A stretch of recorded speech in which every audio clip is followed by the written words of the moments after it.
Excellent. Faith Child. How are you? I am very well. How are you today? I'm good. I just got off stage, so like adrenaline is still pumping. I've cooled down now. You were gracious enough to offer me some glasses of water, so I feel refreshed at the moment.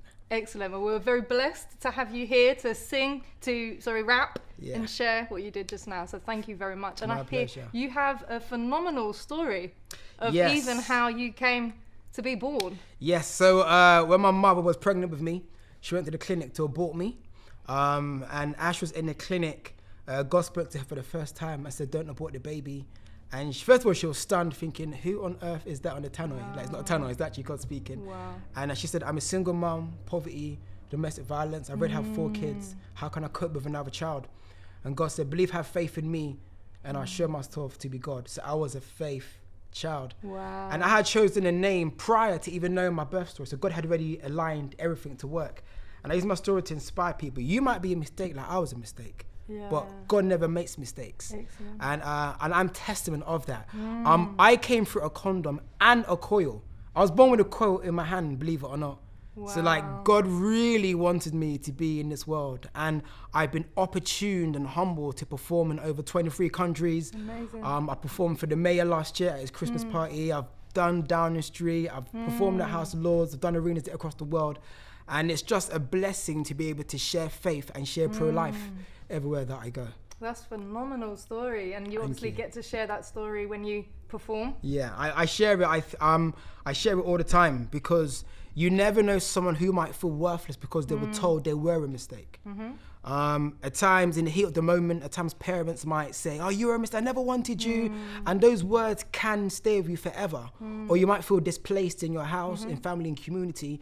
But being able to see someone who has made a negative situation positive, in which I was a mistake, but I was a mistake now living with purpose. Amazing. And I love to share that with everyone and inspire and let them know that you can beat the odds, regardless of your background, color, creed.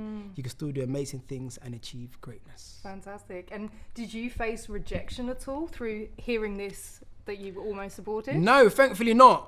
I found out when I was 13 in a sermon. So my parents are pastors. Wow. So as it tends to happen at times, the family life tends to get shared in a sermon every now and again. So one day mum said, yes, I was going to abort Michael. That's the government name, Michael. So whoa, wait a minute. But I never ever felt anything about it. I didn't feel bad. I'm just happy. If anything, it made me feel even better, more special, in which my mom was going to abort me. And I'm sure many abortions have happened in the world, and some of them haven't had an intervention. But God saw it Wow. fit for me to be specially chosen amongst many others, Yeah. to say, don't, I have a plan for this young Yeah. gentleman. And now I'm here on the sofa, chatting with you. It's amazing. Thank you for sharing. And My pleasure. I've heard of other stories of musicians and worship leaders. Yeah. Fred Hammond himself, Fred Hammond, as you failed said. abortion. Yeah, Yeah, his mum That aborted is- him. It failed. So that is something. yeah. Yeah. So we thank God for your life. We Thank thank you. God that coil failed to work and you Yeah. came out with it in your hand. And, Yeah. and what kind of reaction do you get from public, from whether on stage or whether individuals, when you tell them this story, particularly people Yeah. who maybe are pro-choice and think abortion is okay? A lot of them are shocked and stunned. Some of them get teary-eyed. And I think when you see the reality of abortion manifesting in front of you, it kind of makes you sit up a bit. For example, no one would assume that I was a mistake who was supposed to be aborted. Yeah. Because at times you'd think, oh, the abortion is just a child that's gone, it's nothing. But when you see someone that's achieved greatness, like, wow, this person nearly never existed. Yeah. It's something that inspires one to reconsider. A lot of people get teary-eyed when they hear it because of their own experiences with SIBIV around the abortion situation. So I believe it's very important that we spread the message and share it. Yeah. I learned that there's 9 million abortions a year in London. Yeah. In London. No, sorry. So in the UK, sorry. There's been 9 million abortions in UK since the 1967 Abortion Act. So That's- every year there's 200,000. So that's 200,000 people, like yourself, that didn't make it. Yeah. And I think that's a wild statistic. It's 900 grieving mothers, grieving fathers, grieving grandparents, and we're robbing the world of whatever greatness those 9 million people had to offer. Yeah. So we stand here to say pro-life. Excellent. And obviously your message is a very positive one, you know, that your mum, you know, didn't work. Yeah. You're here today. But what about, you know, what kind of message would you say to maybe mothers that have been through it? Yeah. Fathers that girlfriends, wives have been through it. You know, what kind of message would you want them to? Primarily, I would say there's no condemnation. And as much as we are pro-life, you have already made that decision. So I can't do anything, or neither can you, to change that. The key thing is moving forward. How can we learn from our mistakes? How can we learn from our past failures? So the key thing is, we love you. Being pro-life doesn't mean that you hate someone who has a different opinion. I think that's one thing we must understand and get clear. We stand for pro-life, but we don't hate you because you did that. It just shows your present capacity cannot contain or is not able to fathom the importance of pro-life. So I think in love we can educate. So if you have made that decision in the past, we love you through it, but now let's show you the other side of pro-life, and let's encourage you to make better decisions. Obviously, it's our bias, but encourage you to make better decisions. So moving forward, they can be educated and make better choices, but also there'll be healing for them as well. 100% healing. I think at times a woman's body, from what I know little of the process of abortion, but I know it's not easy on a woman's body. So having to respect the woman, because the man can say, yeah, get rid of it, but it's the woman's body, and she's one that has to go through the process of change and the extraction of the child. So I would say, yeah, healing for sure. And, even emotional. Yeah. And, you know, many forgiveness. Things. Exactly. There's so many different spheres of how an abortion can affect one. So yeah, I would say forgiveness, heal, move forward, and let's start this journey of pro-life. The issue of abortion, is it something, you obviously said you're a deacon of your church, is that correct? Correct. Your parents are pastors. Is it an issue that you hear kind of spoken of from the pulpit in the church? To be honest, no. Apart from your personal story? My personal, I haven't heard an anti-abortion talk in church. But what I love about my particular church is that we have talks about everything. Have talks about love, has about sex, sickle cell, diabetes, like literally everything that pertains to life. So I think next week I might introduce the abortion conversation and see how well that goes down.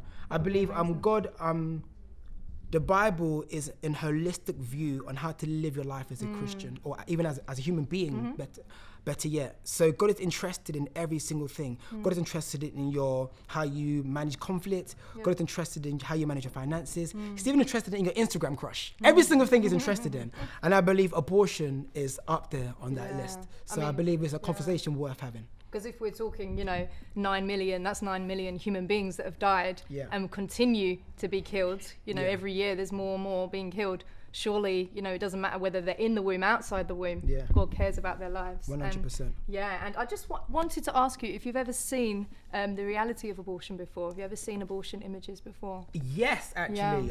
Thanks, quote unquote, to Twitter. Someone had posted, and I saw it last year, and it hit me.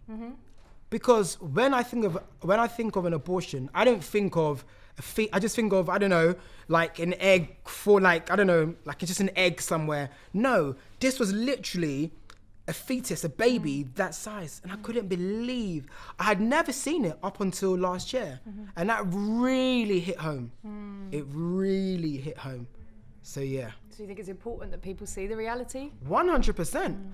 Because I'm 29 years young. 29 years young. So it's only at 28 that I had that I'd seen that. I'm abstinent. I'm still a virgin at 29, and I believe in waiting until marriage. But if I hadn't made the decision, I probably would have had potentially gone down the route of many abortions. Because I believe being promiscuous, being sexually liberated, as it's now coined, sex leads to conception. It leads to it. So if you weigh up the odds, it's likely somewhere you might get someone pregnant. So yes, so being promiscuous and not being abstinent or whatever can lead to pregnancy. So I think that decision as well, which is led by my faith, has enabled me to be on that straight and narrow and be pro-life to the end. Fantastic. And how have you found the March for Life? Obviously, we haven't done the march yet, but how have you found the vibe today? It's an amazing vibe. Great speakers, great acts, great organizations in the marketplace stall area. And it's great to see so many organizations who are pro-life.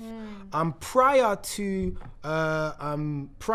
maybe this year, I hadn't known about March for Life. I knew that people were I know there were organizations that were anti-abortion, but to hear of March for Life, and there are many others that also stand for the same message is beautiful. And I saw some great placards and signs which are getting ready and prepped for the march as well. So fantastic. It's beautiful. And would you encourage people to come next year? 100%. 100%. This is something we need to get behind and see how much we can not just raise awareness in the streets, but also in government, in parliament, and see how we can push that agenda. One of the acts earlier on said that in Ireland, where they are, I think they want to introduce the abortion act. They're just about to do a referendum. So it's presently illegal. Exactly. So now they want to introduce that. And I think with such causes like March for Life, I believe maybe we can raise enough awareness and have a strong enough voice to overturn whatever decision they might want to make to bring abortion to play. Excellent. And do you think that's important for maybe our viewers that are Christians to be a part of that? Yeah, I believe God is pro-life. So I believe if God is for something, we should stand for it as well. So I believe it's part of our duty as believers to have the heart of Christ. Whatever burdens God should burden us. So if God is pro-life, I believe we too in turn should be pro-life. Excellent. Yeah. Any further comments you'd like to add, Faith Child? I just want to say thank you for having me and ensure that you stay connected and tuned to March for Life. Check out their website, support it, tell a friend, and make sure next year we see you on the front line marching for pro-life. Life from conception, no exception.